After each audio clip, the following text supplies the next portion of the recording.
দেখেন, শয়তানের অস্তিত্ব বুঝার যে একটা বাস্তব পরীক্ষা আপনাকে দিয়ে দিলাম, যে আসলেই পৃথিবীতে শয়তান আছে, আসলেই আমার এবং আপনার সাথে শয়তান আছে, আসলেই শয়তান আমাকে এবং আপনাকে পথভ্রষ্ট করে, তার একটা বাস্তব উদাহরণ। ফজরে যাদের ঘুম ভাঙে আর যাদের ঘুম ভাঙে না, তারা পরীক্ষা করে দেখবেন। ফজরের রাত্রে ঘুমানোর সময় আপনি যদি উজু করে আয়াতুল কুরসি পড়ে, নাস ফালাক ইখলাস পড়ে, এভাবে হাতে থু দিয়ে গোটা শরীর মেখে ঘুমানোর দোয়া পড়ে ঘুমালেন, মানে প্রত্যেকটা হচ্ছে শয়তানের দরজা আপনার রক্তনালীতে বন্ধ করে দিচ্ছে।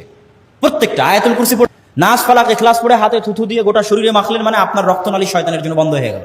উজু অবস্থায় আছেন, 2 রাকাত সালাত আদায় করে আপনি ঘুমানোর দোয়া পড়ে ঘুমাচ্ছেন, মানে তখন আপনার শরীরে কে নাই? শয়তান নাই। এখন ফজরের সালাতে আপনার জন্য ওঠা সহজ হবে, আপনি পরীক্ষা করবেন। শয়তানের অস্তিত্ব বুঝার জন্য আপনাকে পরীক্ষা দিলাম। আরেকদিন আপনি ওযুও করলেন না, সালাতও আদায় করলেন না, নাস ফালাক ইখলাসও পড়লেন না, আয়াতুল কুরসিও পড়লেন না, ঘুমানোর দোয়াও পড়লেন না, মোবাইল চালাতে চালাতে ঘুম চলে গেলেন। আপনার শরীর কার কন্ট্রোলে? শয়তানের কন্ট্রোলে।